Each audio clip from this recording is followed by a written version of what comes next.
Being able to feel a beat is one of sort of the fundamental characteristics that we all share as humans.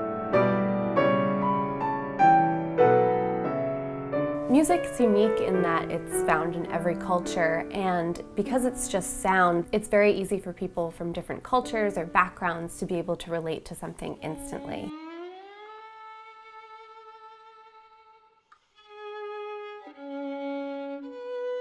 I wrote my very first piece of music, I believe at the age of 5.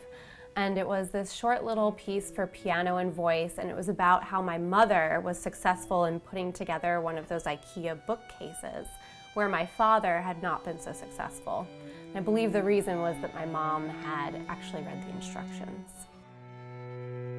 I prefer to work by hand because it just gives me sort of a physical connection to the notes that I'm writing. To write my music by hand, I sit at my desk with these giant pieces of paper and my rulers and pencils and erasers, lots of erasers, and I draw everything by hand. And I guess it brings out a bit of the perfectionist in me, but it also makes me care a lot about my music. I hope that my music has a connection to both the performer and for the audience members. As a performer myself, I can always tell whether a composer has paid attention to little details, whether that note's easy to play on the violin in a certain position, but I'm also always thinking about what is the experience for my listener. And so I hope that those two things come through in my music.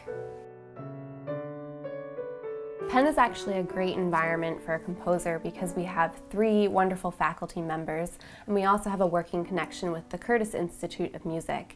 And so usually once a year we're able to have our orchestral works read by the Curtis students, and there's nothing like actually hearing your music performed.